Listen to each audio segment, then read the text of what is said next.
Welcome, everyone.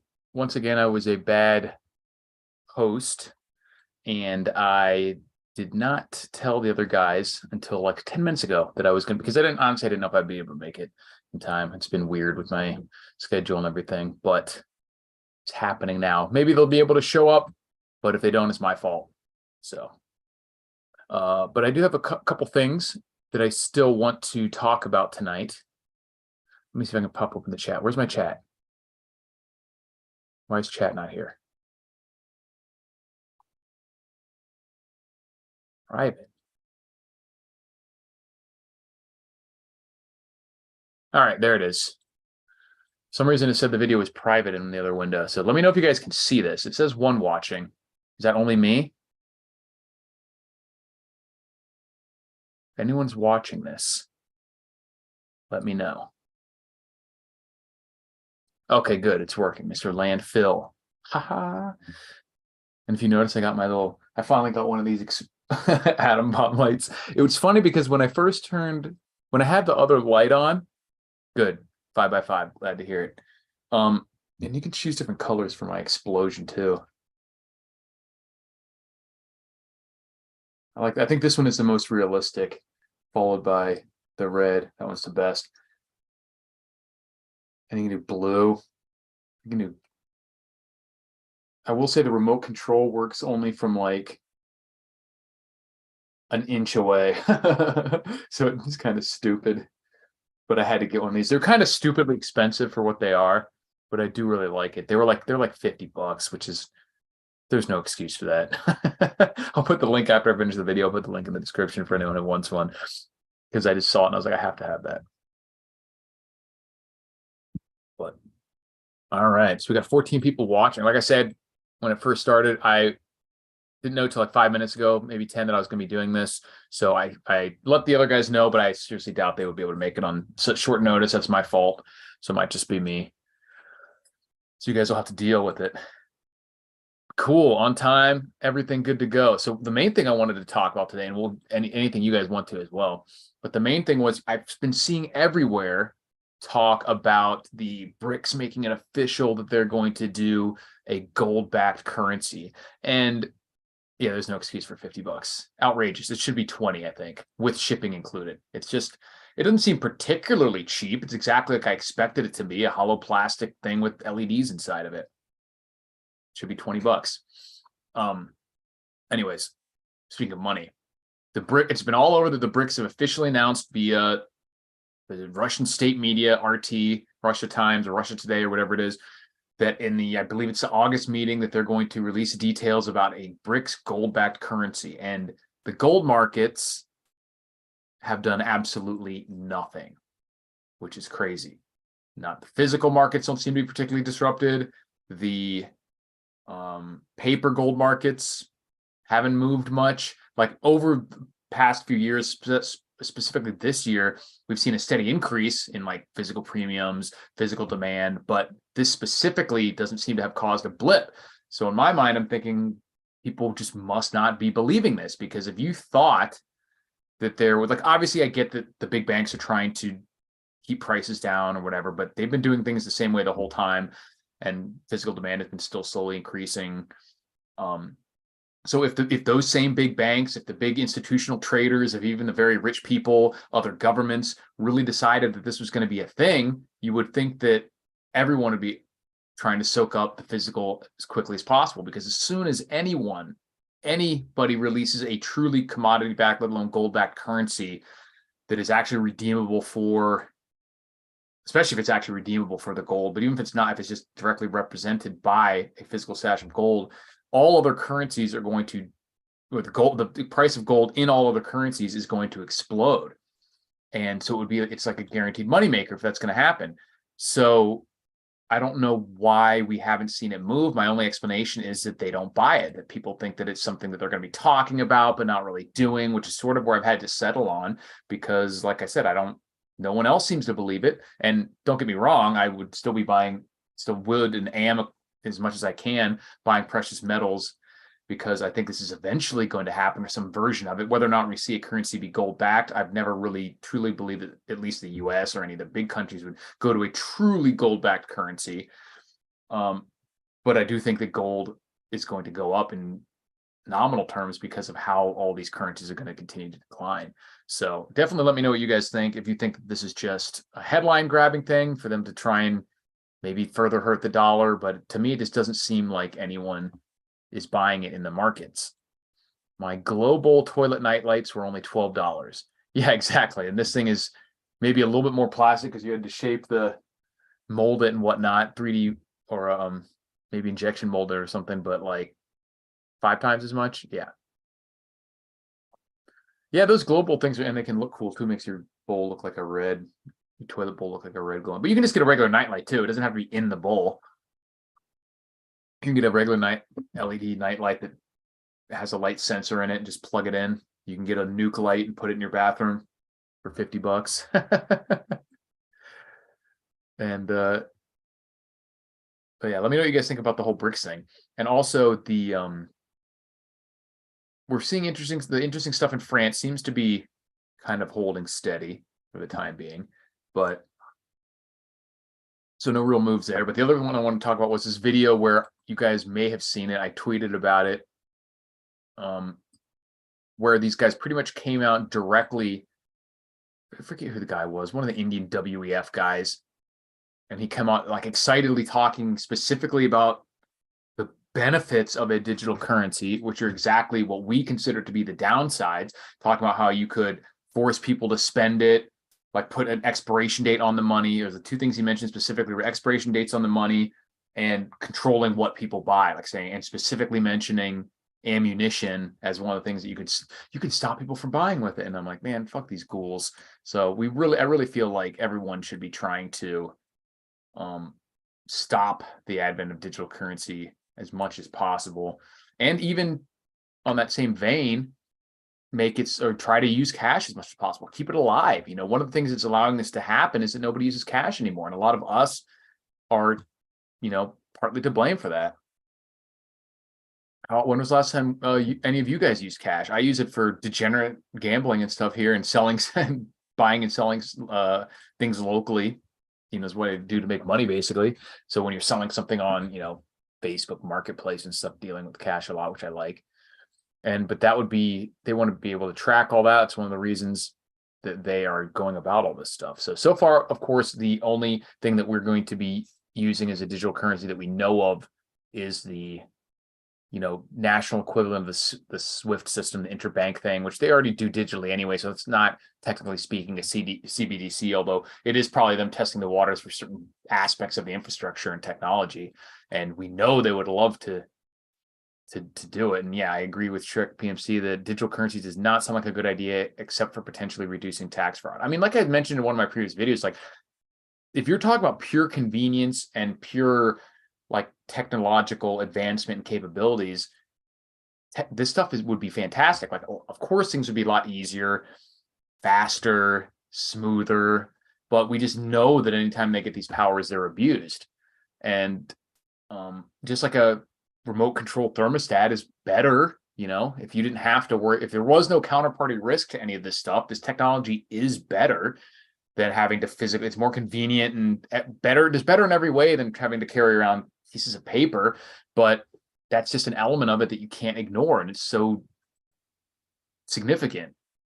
The tyrannical element, the possibilities of all the stuff they could do with it is just too serious, too dire, that it overshadows all the potential convenient elements of it. What's up, emergency survival tips?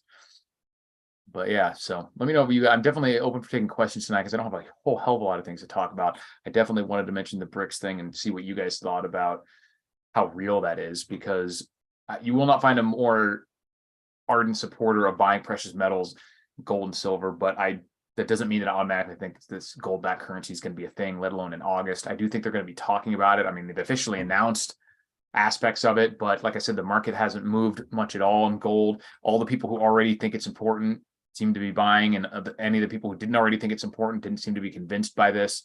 So who knows? Yeah, where there is an opportunity for abuse, there will be abuse. Absolutely. And we see that in everything. So you can't let yourself get into a position where there's an opportunity for abuse and no real opportunity for recourse. I mean, we've seen the government literally within the past few months argue in front of the Supreme Court that they should be able to take old ladies' money, like the equity in their house, that they should just be able to keep it, that they could sell a house for a tax lien and keep the entire amount of money, regardless of how much the person actually owed. The government argued that point, that they should be able to abuse its own citizens like that at every level of the courts up to the Supreme Court.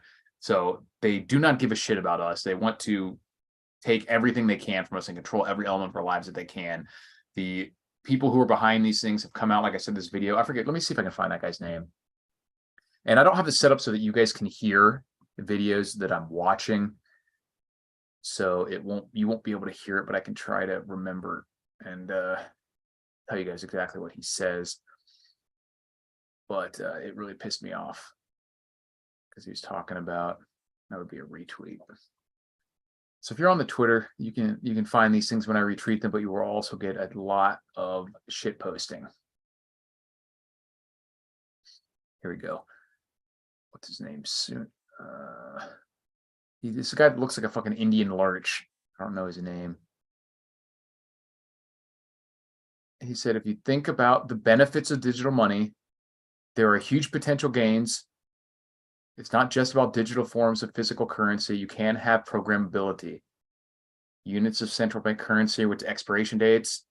You could have potentially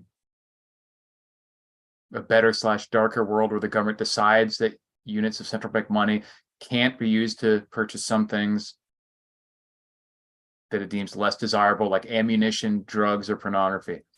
So he's specifically talking about putting expiration dates on it, which is the stuff that like a year and a half ago, everyone still says conspiracy theory and they would never do that, or they don't think it's bad. Like, they want to do all this stuff. There is really no element of control of the population that they wouldn't utilize if they think they can get away with it. Oh, thanks. We got JJ showed up, said that hair is looking better than a case of chili, but not just any chili. He knows what I'm talking about. I'm a stag man. Beep, boop, boop, boop, boop, boop, boop, boop, boop. Hey, from Algeria. What's up, Ahmed? Lots of physical gains. And not just physical gain. Yeah, it's a stag chili that gives the volume and the shiny glow. It's that perfect mix of macronutrients. Although, like Mr. JJ here, I tend to eat, especially right now, I'm eating almost exclusively, I don't want to say strict carnivore, but it ends up being carnivore.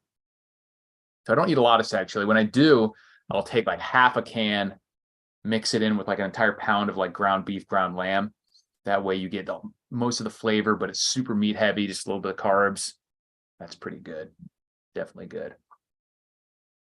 Yeah, I mean, they don't even have to do a, strictly speaking, a social credit score if you can control what people can buy, because that's still, you can make it as individuals they want. Once that infrastructure and that technology is set up to where they don't have to just say everyone can do these things. They can say, okay, now, just like when we saw what they were actually trying to unbank people for these trucker protests in Canada, think of how easy that would be if they were like, oh, anyone who's in this area right now, so they can already tell by phones and transactions. They can say, any transactions in this area blocked.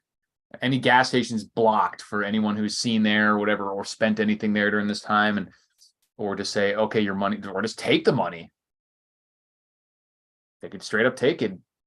Yeah, JJ, I'm not doing pure carnivore, but I am doing it ends up being mostly carnivore, but there are I don't know if you're having dairy, because I do eat cheese, but it just being super meat heavy, almost exclusively meat. So, but I do eat cheese. And I don't know if that's strictly speaking, it's an animal product. So eggs, cheese, bacon. So it's definitely like keto, but just not on purpose. I don't measure for ketosis or anything like that. But if you keep it under, for most people, I think it's somewhere under 25 to even as high as 40 grams of carbs they can be in ketosis. It depends, but just a lot of steak, ground beef, and eggs, and beef jerky and whatnot. So the unbanked Nigel Farage, even a UK politician, they're blocking him from his bank accounts. Okay, yeah, so JJ's dairy as well. Yeah, I don't do a lot of like heavy dairy. It's mostly cheese is the only dairy product for the most part. Yeah, ketovore. I just don't feel, I'm not a big eater to begin with, so I don't feel the need to add in even like broccoli and stuff, because first of all, like if you're actually doing carnivore, broccoli wouldn't count anyway. But even for the people who are doing keto, you can have some vegetables because there's just not much in them in the way of digestible carbs. But I'm not a big eater anyway, so I don't have a need to like bulk up my meals because I'm probably not eating enough to begin with when I'm doing. Because if for those of you who don't know, like when you're eating real food, it takes a lot. Like even something like you think of like French fries being super high calorie food, but most of that's related to the oil.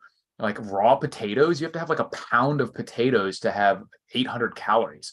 So you can just eat a ton. And then like same with real meat, if it's not, especially if it's not super fatty, eggs, you can have a dozen eggs is like 800 calories or something. So like an entire rotisserie chicken is like 2,400 calories if you eat the entire thing, like one of those big mutant Walmart ones.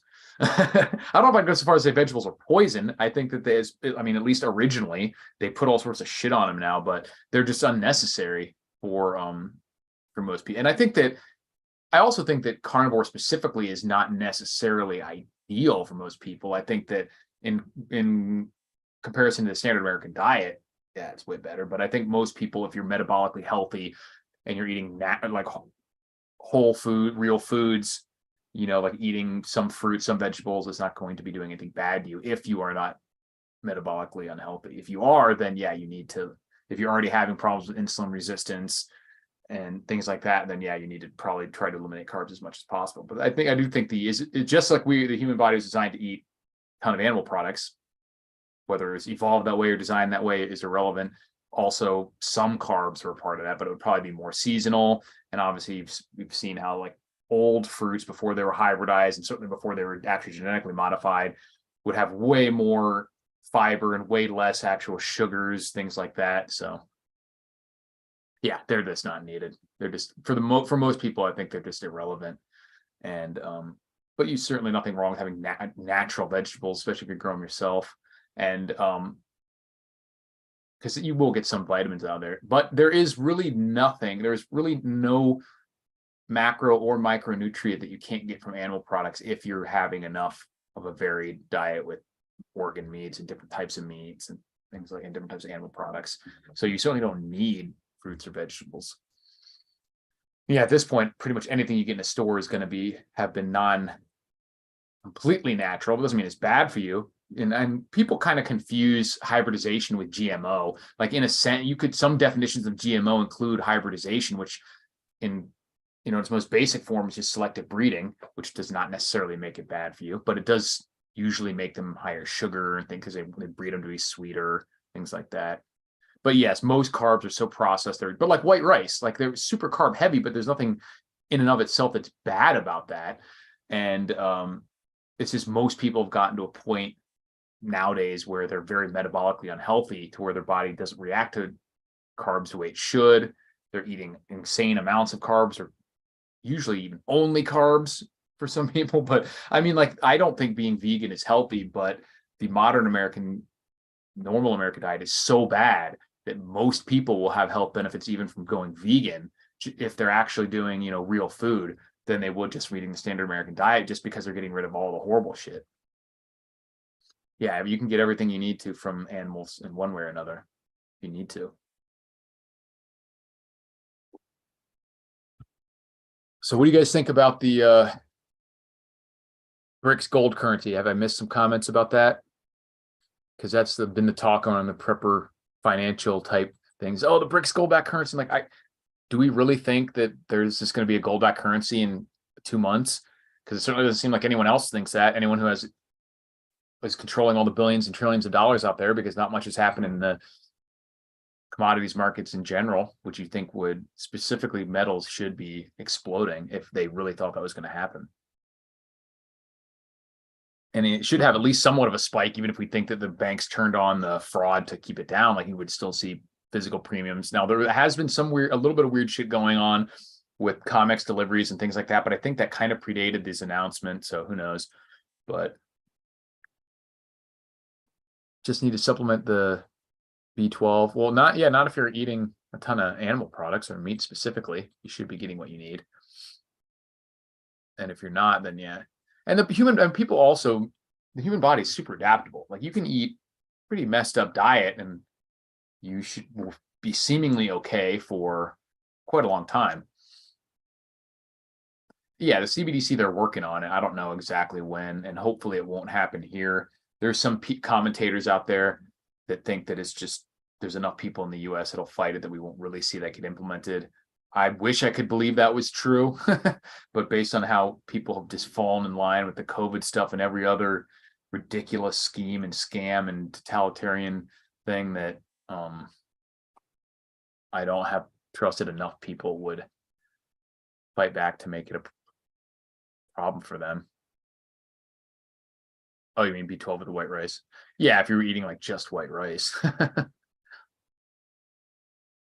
What happens when they announce there is much, much, much more than the C3 swimming pools of gold supposedly in circulation? I don't mean if they announce that there was a lot more gold than they say there is, then that would theoretically affect the price if people believed them. But I tend to suspect that there's a lot less, at least in terms of what the US government has, that there's a lot less gold. And that's one of the reasons why they would be fighting against alternate forms of currency for so long. But it should be interesting to see what they say at the summit. I do think they'll be mentioning commodities and gold-backed currency. I don't think they just completely made it up, because like I said, it was the Russian state-funded media, Russia Today or whatever, that made this announcement. But I don't know exactly what their goal was. Yeah, and silver, silver is kind of separate. It has the monetary element of it, but there's also huge industrial implications for silver with how much they want to expand the electric cars and expand the photovoltaics and all this wartime stuff, all these rockets and electronic and tanks and everything the drones, all electronics need silver, even if it's just a tiny amount for all of them. They need physical silver, and it's used in a way that is, practically speaking, not really recoverable. So it's getting used up by all practical definitions. And so silver is, like a no-brainer in my mind. We probably reach peak silver anytime 10 years in terms of like how much there is or could be produced. Depends. I mean, they're opening new mines and stuff, so production may still increase, but we're using a hell of a lot more.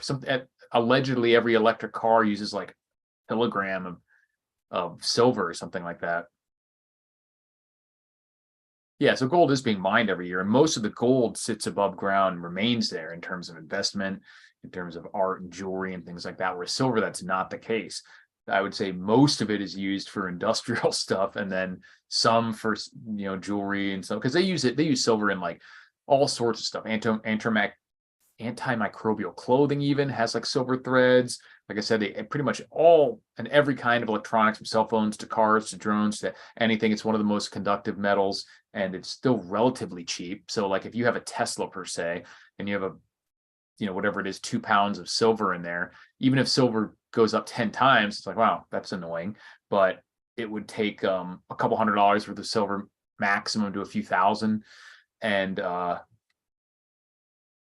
still doable. All right, JJ, thanks for stopping in. Let's get a live stream when I get back from vacation. Absolutely, man. Let me know. Just shoot me an email. Yeah, so silver is used all over the place. And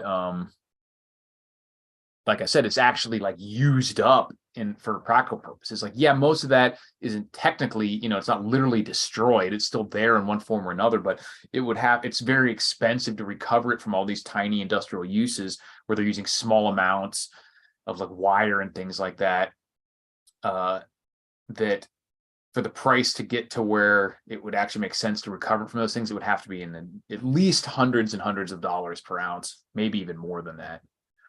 Yeah, and silver and gold are both more conductive than copper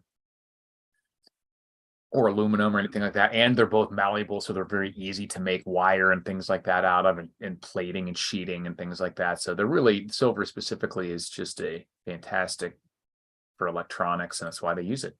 And they're using more and more and more of it all the time. And as mining for it is getting harder and harder, because just like with every other commodity, you don't get these huge deposits anymore. No one's pulling up a 100-pound chunk of silver anymore. It's actually mostly a byproduct of mining other metals, where you'll be like, oh, we have a little bit of silver here and there we can pull off also. The primary silver mines are pretty rare. Yeah, industrial use is spiking. Like I said, yeah, and because they use it a lot in electric cars, photovoltaic, solar stuff, all that. Any electronics and just electronics in general.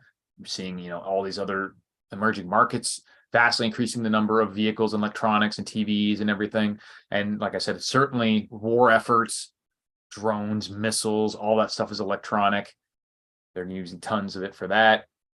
Cell phone use expanding across the world, going to use it for that. And like I was mentioning, if there's with current prices, something like 50 cents worth of silver in a cell phone. But so even if silver went up 1,000 times, it would make the phones would still be able to be affordable. But it would make the price of silver itself go way crazy. Ingot silver or coin silver to stock? I think both. I got coin. I like coins and like the 90% junk silver. I have a decent stock of that. My preference is just reputable bars and rounds. Specifically, like at this point, I'm going for volume. I have a little bit of everything.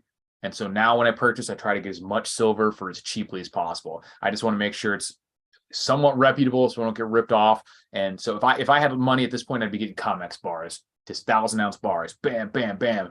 But really like 5 or 10 ounce bars or bigger is what I try to get. I'm pretty much even done buying 1 ounce rounds and coins at this point. I just don't have a need. I have a decent stock of that. And at this point, I'm trying to add to the pile for as cheaply as possible. And so what I look for is just bars at this point. 27,000 tons of silver mined per year. Yeah, I mean, like that's a lot, but it all depends on how much is being used.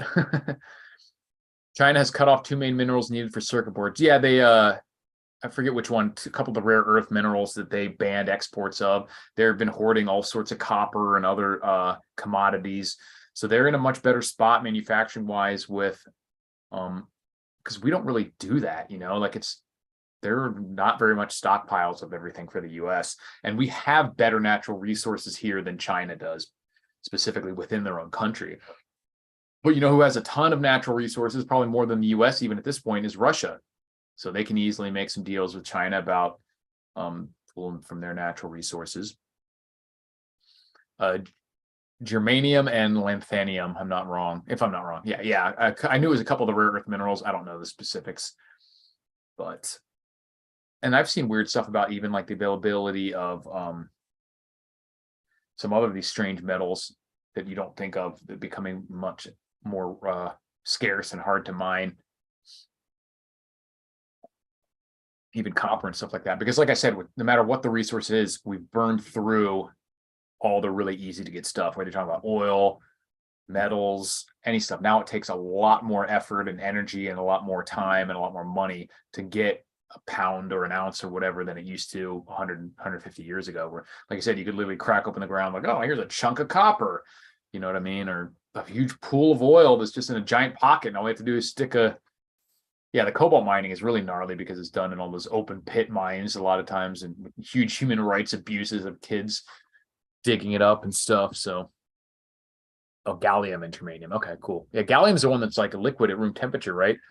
Am I not mistaken? Kind of like mercury, or it melts really, really low temperature. I don't remember. Or it's one that like it dissolves. Is it gallium the one that will dissolve, break apart like steel? You can like pour it on a lock and it like chews it up or something, or maybe aluminum. Maybe it does that to aluminum. But there's some weird stuff like that. But yeah, so I definitely think that there's going to be continued push for commodity reliance and maybe even commodity backed currencies by the BRICS, because that's what they have. We're talking about all these countries are ones that are much more focused on, first order wealth than the current United States financial system, which is a complete abstraction now. Nothing about the financial system in the US is based on reality, let alone on like true wealth. There's the richest and most like successful financial businesses, people all make their money and all have their power just based on what they do with money, moving money itself, not the actual resources that civilization is based on. Like when it comes down to it, the original definition of economics that you would always see in textbooks, which they give you some bunch of bullshit now, but back in the day, it used to just be the allocation of the Earth's scarce resources. Is the study of the allocation of the Earth's scarce resources is economics. And money was only ever is really a method for allocating that without having to do all the logistical problems associated with moving and trading in the commodity itself, assigning a universal value to it to determine how you can conduct business more efficiently. But now the money and these instruments themselves are viewed as what's valuable by most modern Western economies, and completely ignoring the actual what they originally was supposed to represent and what physically has to be gotten or procured one way or another to do all these things. Like, you can do anything you want with derivatives, with stocks, with stock buybacks, and any of these mortgage-backed securities and any nonsense like that. But if you don't have the physical metal, you're not going to be making your electric car to drive to your board meeting or whatever. And if you could imagine a scenario where you have like an Arrakis, dune-like planet with nothing on it, but the most money, the most bustling, economy of all time, versus a planet that has no money, but like every natural resource known to man, like they have more wealth, because as soon as this currency, these instruments stop being accepted or for the real things, they wither up and die instantly. Whereas you don't technically have to even use any kind of money to survive. It's much more efficient, and it would be hard to have a truly advanced society or civilization without a form of money, but it's not necessary. What you need to survive is, first order wealth, stuff that comes out of the earth, the wood, the calories, the energy, the human capital, all that stuff. When it comes down to it one way or another, that's all that all the financial machinations in history, that's all they're really doing, is representing that. And people are becoming separated from that. We're seeing price to earning ratios crazy. The markets no longer are doing price discovery. People are looking at them as being valuable in and of themselves without even realizing what's going on. So definitely getting weird. Chemistry. All right, I got to back up a little bit. Has everyone here tried gold recovery from old circuit boards? They sell them on eBay. I mean, I've seen them doing that stuff. I think it's a lot of work, but it would be fun. China has a 100-year plan, especially economic, and Americans can't even decide which bathroom to use. Yeah, we aren't even conserving plumbing and indoor plumbing and toilets that aren't holes in the ground. No, gallium uses superconductors. Okay, I don't remember what metal I'm thinking of that dissolves like aluminum or steel or something. Not economically viable. If your gold recovery is not economically viable in small quantities, you have to have a big plan to make a profit. Yeah, at least in any meaningful way. Free markets are necessary, and proper regulation screws central planning. Yeah, price discovery for gold specifically, but you can't really ever hide price discovery. You can try to force it, with literal force, but the market, because people use like free market and capitalism, where like I don't believe in the free market. Like, the market is just a term for what exists, the natural human inclinations that exist.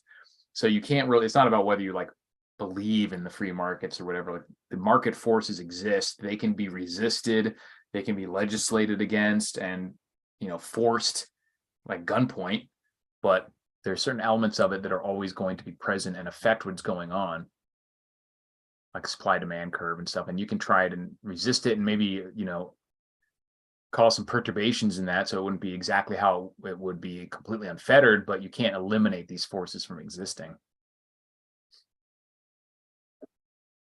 If someone can catch fish, they can use that for trading. Yeah, there are some kits out there that help you catch fish, namely the Rule of the Wasteland Survival Fishing Kit and the Micro Survival Fishing Kit, available on Amazon.com. So once you wipe all that stag chili off your hands, go log in and grab one of those. Speaking of logging in, well, I got 31 likes. That's pretty good for 52 people watching, but if we can get it over 40, I'd appreciate that. Might help some people see this. And speaking of which, seeing this, I've been bad about I've had a lot of stuff going on recently. I've been bad about making some videos, but I do hopefully, my next few months are probably going to be a little weird, but I will hopefully try to make some more videos soon. So I guess we can do some questions, because I don't really have, I'm about halfway in. You're late, what did you miss? We were talking about the CBDC, and we were talking about BRICS, Russia today announcing that the BRICS is going to be releasing or potentially releasing a gold-backed currency, and I was kind of perplexed by how the markets didn't seem to be reacting, the gold market specifically, didn't seem to be reacting to that at all, which leads me to believe that the big money doesn't really buy that they're actually going to be releasing a gold-backed currency, at least not anytime soon. But that does not mean you should not soak up a ton of gold and silver. And you all guys also missed my new atomic bomb light, which I can change colors, but only if I'm really close.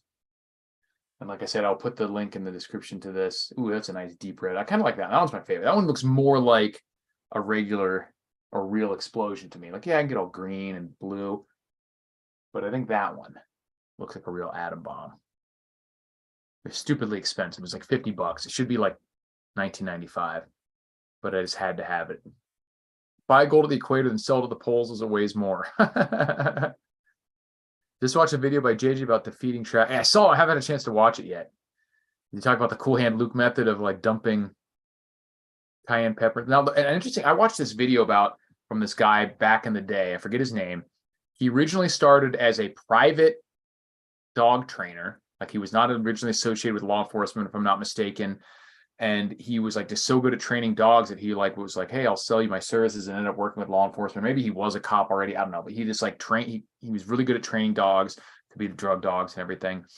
And then he just realized after all these years, like, why are we ruining people's lives for like this dumb stuff, like these plants? It should be legal basically. And then so became an activist about it later in life.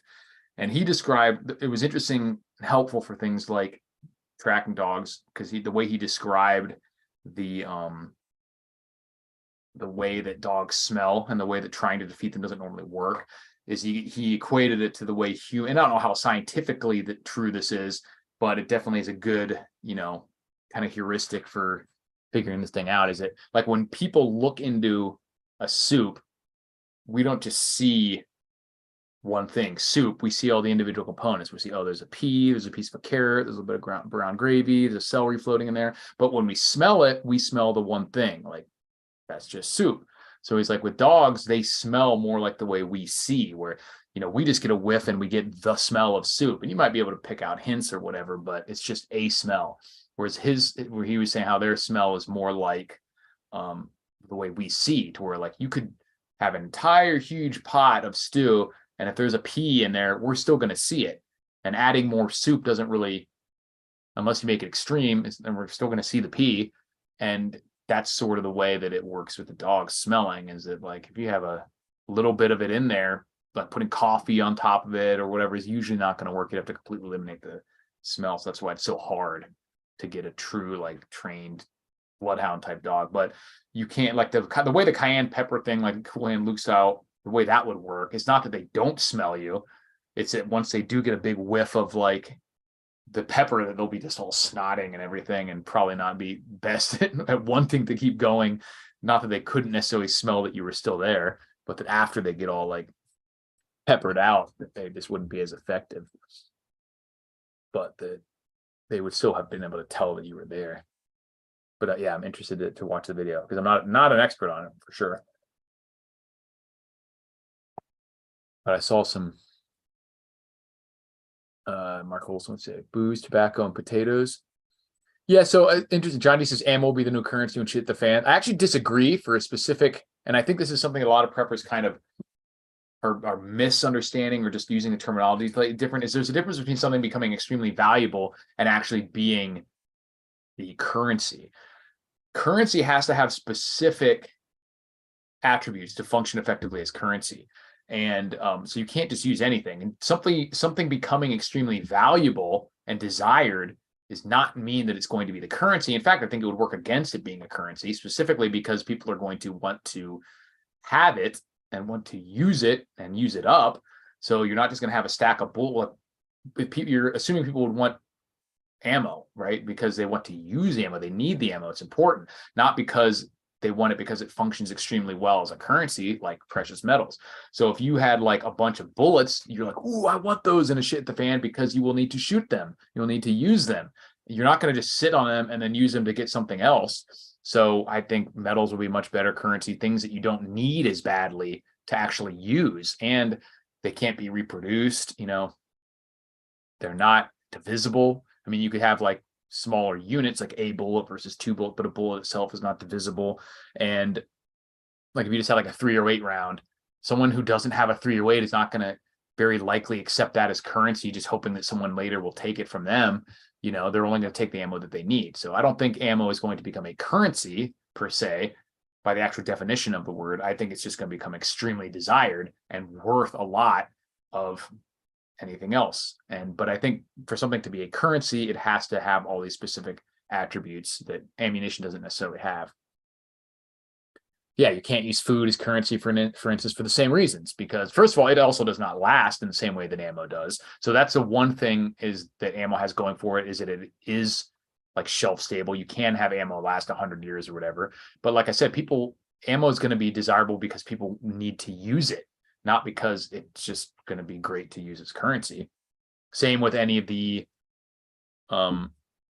things like vices. Like, yeah, you can have elements to where they're kind of used for trade, but that doesn't mean it's the currency. It's only the currency if it has all those attributes and things are priced in that thing. So, which can happen in small things, like in prison, you could say people are using cigarettes as currency. But again, you're talking about a microcosm where things are restricted. You don't have too many choices. Says on the Brazil world, we can cultivate tobacco, so cigarettes won't end as a commodity. They would still exist, yeah. And especially like weed and stuff like that. It's called weed because it grows really easily. So barring any, in most areas, barring any government controls, you could theoretically grow a lot of that too. And tobacco. Yeah, if someone says that working together to start a farm is the proper thing to do for mid to long-term shit the fan. I think it's if you really think we're going to have serious shit the fan, I think it's the only thing to do. Like if you really think, and I do think it's possible. I don't at this point think that it's going to happen, because you would have to be doing this if you think it's happened. But if you really truly think that there is a solid chance of there being like massive grid down or long spread severe economic collapse type of situation, the only real solution, aside from leaving the country and living somewhere else, is to try to set up some sort of farm/homestead with as many people as possible. That's really the only decision that makes any kind of sense, is to be as self-sufficient as possible with as many people as possible, having basically a mini, like a compound or community. And nothing else would really make sense if you truly think that's going to happen. Just like if you truly think that we're going to have some kind of nuclear exchange widespread, you have to have some kind of shelter or you have to leave. And if you aren't doing any of those two things, you are either don't really believe that it's actually a huge chance of happening, which is, I don't think there's a huge chance of it happening, thank God, or you are just being stupid. Yeah, everything can be used in trade. So trade is not the same thing as being used as currency. Not strictly speaking. And that's why I said I'm being a little bit semantic here, or pedantic, dealing with semantics. But something being extremely valuable and desired in trade and used for trade is not the same, strictly speaking, as it being used as currency. But yeah, you would certainly be able to trade with it, just like you could trade with laundry detergent now. Or I trade for stuff on Craigslist all the time. And and the more universally desired something is, the better and easier it is to use for trade, but that doesn't mean it's actually being used as currency per se. You still need to really have an effective markets. You still need a universal thing that is going to be accepted simply because they know the next person's going to accept it. And for something like ammo that's super universally desired, it would come close to that. But like I said, because of different calibers and the fact that you have to actually use it up, can't really fill that niche. What's the next big scenario you predict? I think it's going to be financial. Obviously, at any point we could have big stuff happen in the what's going on overseas. I think that'll continue to escalate. And so I don't like to use the term Black Swan for that type of thing, because that's another one that people misuse, because the Black Swan is something that you didn't even know existed. So you couldn't predict the possibility of it. So someone saying a Black Swan just to mean an unpredicted event isn't technically speaking true. Like a nuke going off would not be a Black Swan in my mind. We know nukes exist. We know there's a chance. We just don't know what it is, because we don't know what that chance really truly is. But a Black Swan would be like aliens showing up or something, or, maybe even you could say something like the virus, but we know pandemics are real. We know viruses are possibilities. So in the true definition of the term, the idea was that calculate the percent of swan being black, but they'd never seen one before. They didn't know they existed. So it doesn't make sense to say, what are the chances of seeing a black swan? It has to be something you don't really know even exists. So I think we're going to see continued expansion in that. Hopefully it will maintain its conventional status and not go nuclear. And like I was just saying, I don't think there's going to be a widespread nuclear war in the 80s Cold War sense, but I do think we're getting more and more close to them, something going off somewhere. For everything from like the most likely thing would be like something happening with the power plant in Ukraine versus more likely, or I'm sorry, a little bit less likely but more serious would be like a tactical nuke being set off somewhere. And then the most serious but least likely would be like a full-on nuclear exchange.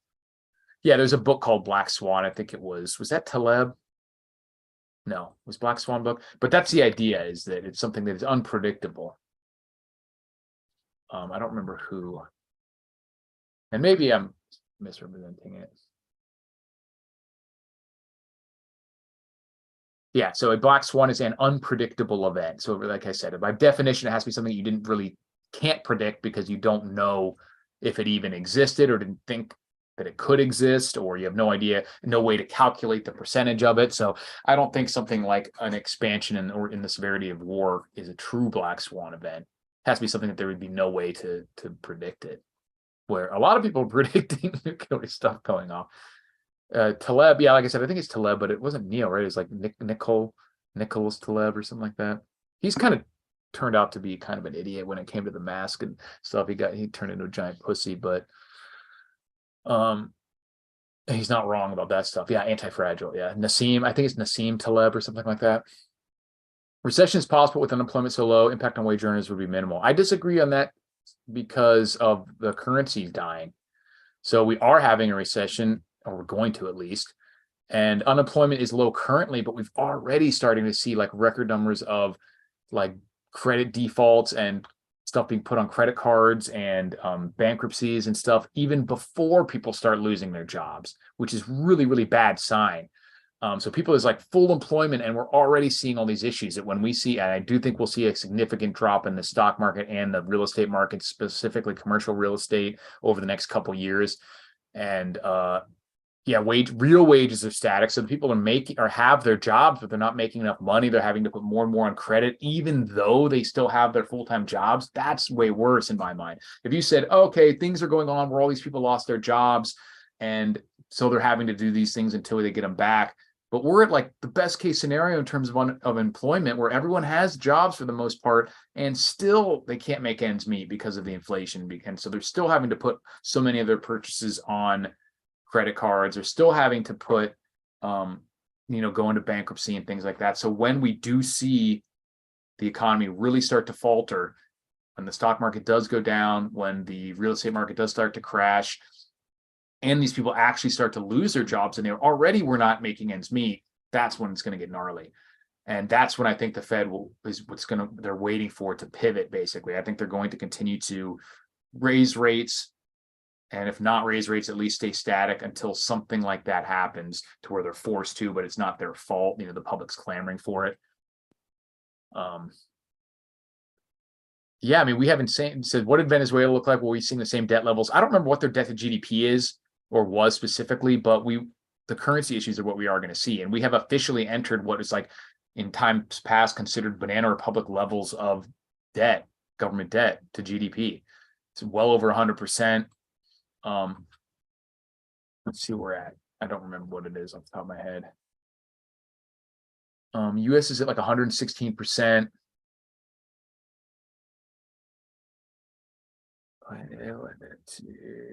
GDP.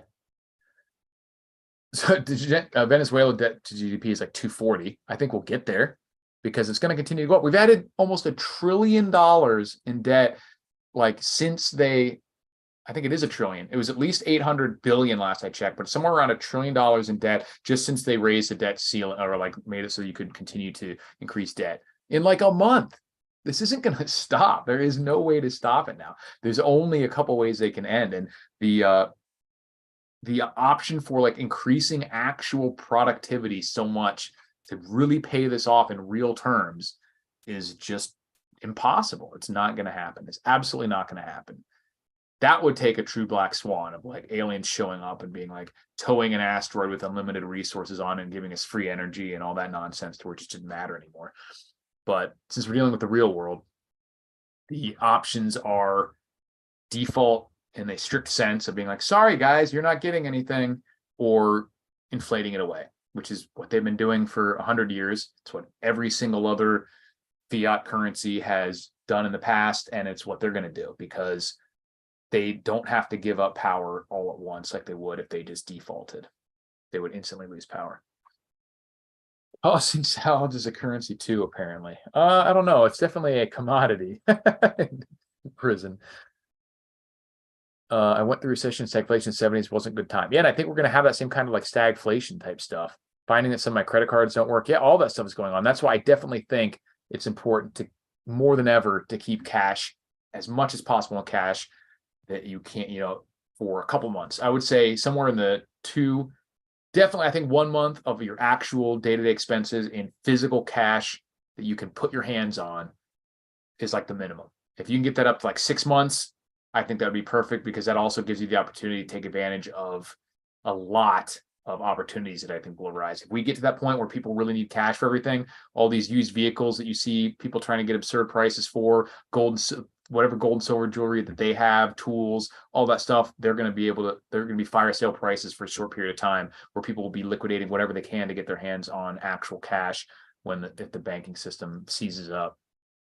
And you might be able to get some, eventually, if it gets bad enough, the money won't be accepted anymore anyway, but there will always be a brief period where probably longer than it should be, where cash is still accepted by people who don't understand what's going on and don't see the implications of it. And you might be able to get some absolutely insane deals on real physical things, even real estate, vehicles, tools, food, especially stuff that people don't actually need to survive. Like if you do need, like I said, like vehicles, electronics, and even some tools and stuff like that. Maybe even stuff as far as, depending on how far out these people are looking, maybe even stuff like farm animals and farm equipment and stuff for your homestead, chickens, cows, whatever. And people who don't realize the importance of like gold and silver, they got jewelry, they got a few coins lying around, you may be able to buy that stuff like at just insane prices. Because I really do truly feel that like looking back 10, 20 years from now, we're going to look at gold and silver now the way we look at Bitcoin in like 2010 to be like, man, that was the play. Like if I go back in time, that was the play. I think that's what we'll be saying in 10 to 20 years about gold and silver. Like how could I not have just dumped everything into that? And I'm not suggesting that anyone do that, but just that is going to be like the no-brainer. If I, hindsight is 2020 play, that's my just absolute gut feeling. At what point does prepping become excessive? I think it becomes excessive when, thanks for the super chat, by the way, man, I appreciate it.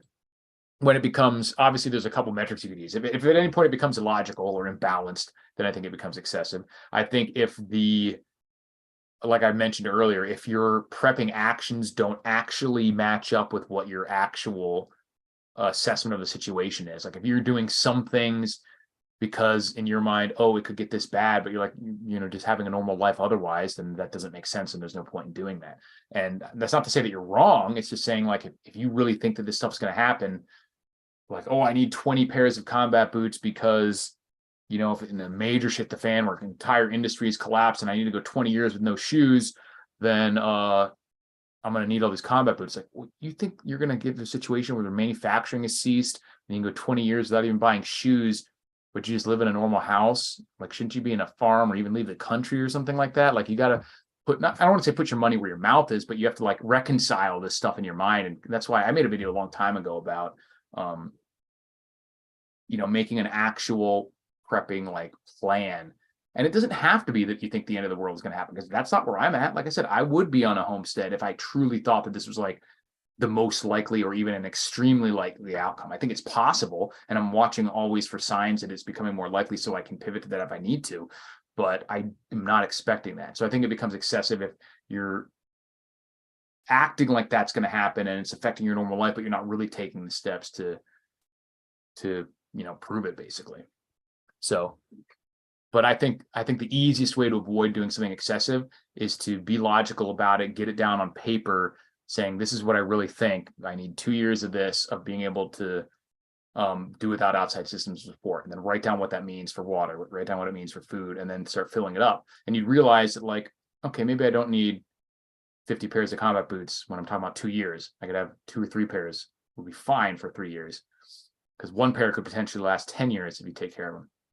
And then that'll kind of prevent you. And then if you stick within that mind, and if you see something that makes that assessment need to change, that's fine. But then you can adjust then and not just go, I need more food, I need more this, I need more ammo, I need more, just because I'm actually just trying to address a feeling of unease and not really trying to, enact this plan. And we all feel that, like, it takes a lot of you have to step back and kind of evaluate to make sure that you don't do that. I'm going to make a video about this soon, because I'm curious to know what everyone who's like actually into prepping and pretty serious about it has that thing that, like, they never feel like they have enough of it. And sometimes it's weird, like, oh, I'm going to need that. And for some reason, I don't know why. Mine is like, I have a couple obviously, but the one that's most hilarious, because I hate cooking and almost never do any actual cooking, is every time I see like a giant stock pot, I'm like, oh, I'm going to get that. Because, like, if you're going to need to boil stew or whatever I don't know why, but I'm just like, I have to have all these giant stock pots. Like, so I have like 4, and I've had to consciously resist getting more of them every time I see them in like a storage unit at a garage sale or something like that. Like, just giant aluminum stock pots. I don't know why. It doesn't make any sense. Don't even fit in my sun oven. I mean, I have ones that do fit in there, but like, it just makes no sense. So let me know. Let me know what your guys is. If you have some, like I said, some people, it's like boots, they just see this as being like, it would be so bad if I didn't have this and I needed it, so that these go ham on it without like really thinking about how imbalanced it is compared to their other preps. So it's pretty funny. Canned pineapple has a short life. It can. I mean, we had 4 cans bulged. Oh, that's not good. So we went through our annual preps or canned preps this weekend. Canned fruit does not last long past the expiration date. Interesting. Well, because anything with that much sugar has a higher percentage chance of fermenting, and that's what causes that bulging a lot of times. Hopefully it's just fermentation and not, actual like anaerobic compost in the sense of like botulism or something. But I don't think, technically speaking, there's anything about fruit that would make it more likely or less able, I guess, to last long term. It's just cans are susceptible to micro punch. I have a bunch of canned fruit I got a couple years ago. I'll have to take a look at it. But yeah, I think the large amount of sugar in there is going to make it more susceptible to fermentation. So probably don't want to go too far past the expiration date on fruit and things, as you would with something else. I don't need 10 things that do the same thing. Yeah, you hope so. But the idea is, oh, what if 9 of them break? I have 10 pairs of work boots costing. Yeah, I mean, that's a different issue. I mean, if you're talking about like looking into the future, something that you use on an everyday basis, knowing they're going up and buying more to stock up for just something that you're going to use, that's different. I mean, that's prepping in a strict sense, but I have a lot of shoes that I bought recently because they were on sale for that exact reason. But I'm not doing it as like a shit the fan prep per se. That's just these are not getting cheaper. I know I'm going to use them. Why not get them now? It's more, acids that attack the can more so than sugar specifically, but the sugar is just what ferment causes gases. Right. So if you can't ferment, if they pressure can it, so that's what I'm saying. Like, you still can, obviously you can can fruits and jars, and all jellies and jams have always been the quintessential like pressure canned or jarred item. So it's certainly possible, but it's probably more nuanced than like beans in a can or something per se. Yeah, the BPA free liners, is that what you're talking about? Since everyone says acidic things are harder, but the new BPA liners make it store better if never tipped upside down. Yeah, so it's the liners are now mostly BPA free, but they're still, that's why they are lined, is to prevent it from eating through. Because if you just put food in a bare metal can, let alone something like tomatoes or something acidic, then it will eventually eat through it, or just start to oxidize, rust basically in general. But if you really are worried about anything lasting, glass, jar it up, can it in jars, and you will not have that problem. And as long as you have a good seal, it'll last basically indefinitely, at least in terms of safety. Might be soft, might be slightly less nutritious, and definitely less appetizing, but it will be safe. Yeah, the forever stew, and that most of that stuff too. Like if you were to take those bloated cans of fruit and boil it for 10 minutes, it would be safe to eat most of the time. It would just probably be gross. Or you could dump it into a still and get some alcohol off of it. Yeah, the freeze dry machine is obviously the pinnacle if you can afford it. And they do, I will say, it does take more space to store stuff that's freeze dried because there's no shrink. It's like it just shrinks a little bit, but it's like full size. And you obviously have to have a lot of water to be able to process and use freeze dried stuff if you want to reconstitute it. Like if you just take fruit and freeze dry it, that stuff's delicious to just eat freeze dried. Really good. I love freeze dried fruit. I would definitely, if I got my hands on a freeze dryer, I would, and maybe some more space, I would try to freeze dry a lot of fruit, like freeze dried blueberries and pineapple. All this stuff's so good. No one ever thinks it will happen to them. Yeah, usually. What's up, Freedom by me? Yeah, people died from all sorts of stuff in the Middle Ages, botulism and everything else. But hey, it's been about an hour already, guys. So let me know if you have any last minute questions. Appreciate you guys showing up. Yeah, I don't have pallets of canned food, but I have quite a bit of canned food. I think I'm definitely over the year mark in total in food. So and a lot of it's dry goods, rice and oats, a decent amount of canned meats, frozen. I'm not even counting the frozen meat in that because I consider that to be a bonus if it's a shit the fan mild enough that I can still run my chest freezers, which I would be able to in most scenarios because unless they get truly fried by like an EMP, even if I don't have grid power, I have the solar generator that I would be able to run the chest freezers off of. So, but even without, I'm over a year for 2 people, even without the counting the meat in the chest freezer. So that's just like bonus feast. But also where I am now, food production is like no chance. Don't have the land. The climate's all wrong. So trying to store up a little bit more than because I don't have the option for generation. Where even back in, when I lived in Florida, it was still basically the suburbs. It was a little more rural of a suburb than I am now, simply just because of the size of my lot and the fact that you could actually grow plants and I had chickens and things. So even then I could do chickens and grow some plants, but here that's just not an option at all without significant resource investment for like the water, shade, all that stuff. So yeah, I mean, if it's then I would either try to switch if you really feel like you need fruit for your preps specifically, then go with freeze dried. If you don't necessarily have to be fruit, switch to storing something else that just has the same amount of calories, beans, any of the grains, even more meat. But if you just really want to have some fruit, then you might have to go with, if you're constantly finding that to be an issue, then you may have to go with freeze dried. Are there any good solar generators in the 500 range? I don't have any experience with solar generators in that range. I have the Zender one that's in like the $2,000 range with the panels, but it is freaking fantastic, but it's also very large. What I was talking about, because I was talking with some family members about this, what I would do if you're looking for small range like that is go on Amazon. I'll try to put some links in the description.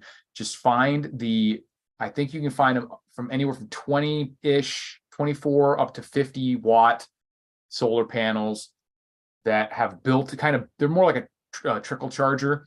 So they can either be directly hooked up to a 12-volt battery, or a couple ones that I have recommended you can physically plug in a like a USB and charge those portable battery banks, like the 20,000 milliamp ones. So those are the best bet if you don't need anything big, but you want to be able to recharge LED lights, optics and flashlights and cell phones and that level of electronic. And you can charge like one of those 20,000 milliamp batteries in 2 days, maybe a full sun. And then if you had a couple of those lying around, or if you want to get just a full 100-watt panel just hooked up to battery, you just buy the stuff separately if you're really trying to keep it cheap. But I would check out Prepper Princess's channel, go on her search, put in solar. She somehow managed to get pretty much everyone that makes a solar generator to send her one. So she has videos on like all of them, like so many of them. So then you can go through and see which ones are in that range that makes sense.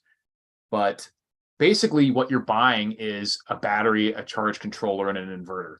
So if you're really trying to keep it cheap, just get a deep cycle marine 12-volt battery, some kind of charge controller, some kind of inverter if you need to run anything other than 12 volt. If you're just going to run 12 volt stuff, then you don't need to have the inverter, and then the solar panel, you can hook up to that and you'll be good to go. Yeah, exactly. Like Emergency Survival Tip says, a no weld battery pack thingy, and get your own 18650 batteries, and then just buy an inverter, boom, dirt cheap solar generator. Yeah, like I said, some of them have built in, if you just want to talk about like cell phone, flashlight, optics, small lights, really small appliances that you can run off, like what I would consider the backup power banks for solar, for cell phones. A lot of those will have a built-in, it's not even like a charge controller, it's just a voltage regulator, I think, that just keeps it from being too high for the, because they're basically like trickle chargers, but at that level, then you can not blow up your stuff. Let me see what the couple that I recommended, and I have no experience with these specifically, but I just found the ones that hit the metrics.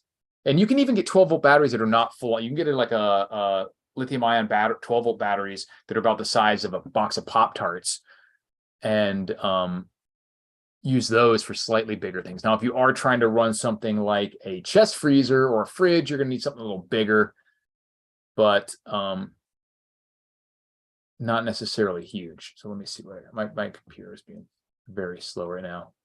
Maybe Zuckerberg already cut me off. All right, cheap solar charger options. So this first one, so this one's a little bit more. Let me see if I can find it. Okay, so this one is like $70, but it's 28 watt, and I think it should be able to, based on my calculations, my quick maths, it should be able to charge like a 20,000 milliamp battery in like 5 to 6 hours of sunlight, which is pretty good. So that means like every day, if you're in a sunny place, you could get one of those big battery packs charged up, which usually those, you're talking about multiple chargers of a cell phone, certainly things like flashlights and LED lights, and maybe even other small electronics. So let me put that link in the chat, and I'll try to put it in the description too. What does my girlfriend think of my prepping? She's used to it by now, man. We've been together for 18 years. She definitely is she's never been had any negative feelings about it other than just stuff being everywhere. But that's just me too, because even if it wasn't for prepping, I'd buy and sell storage units and everything. So I would never describe her as a prepper, but she's on board with it, especially after seeing, the usefulness of it during because I actually had she has family members in healthcare that I was able to send extra N95 masks to early on in the pandemic and things like that. So, and then the toilet paper crisis, we certainly wasn't an issue. Never ran out of toilet paper, and just being able to avoid that craziness was obviously super meaningful to her. She didn't like people. How much watts do you need for a chest freezer? I mean, it's going to be based on the chest freezer. They're not super high power usage. A lot of those, though, have the issue is their peak draw when like the compressor kicks on. It'll spike, and pop breakers or mess up some of these things. So that's really what you need. And the amount of power that they actually need is not a huge amount, but it's that peak spike.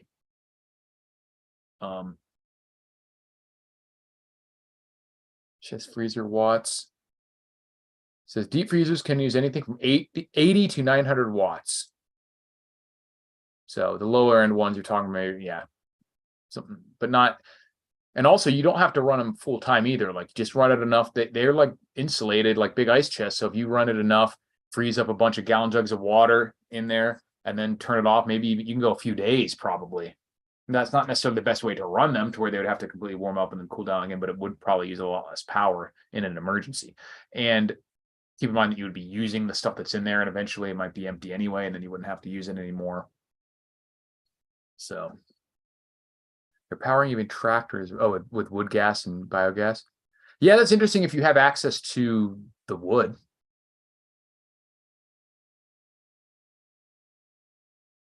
30 kilowatt hours per month for a chest freezer? Seemed high to me for some reason. But I always get the math wrong, like the kilowatt hours and amps and all this stuff. It's quite a range, obviously, but you're talking about, you could have, anything from smaller than a 5 cubic feet to a massive chest freezer. And yeah, most of the time, 4 hours a day would be enough to keep it frozen. We had hundreds of pounds of rice when you couldn't buy anything, avoided all the mass. Exactly. Just the ability to avoid all these fucking idiots was just made every dollar and effort I've spent on prepping the whole time worth it for just that nonsense. And we've had so many small things like that crop up since then, short-term gas panics and things, shortages of, cold medicine and stuff that has never been an issue for us because they have all that and then restock when it comes back. So it's definitely been beneficial. So, all right, guys, I think I'm going to call it. Appreciate you guys all listening. And sorry, Che and Dan are not here. That's my fault for deciding I was going to be doing this 10 minutes before I started. So hope we can get on the next one. And hope to see you guys soon.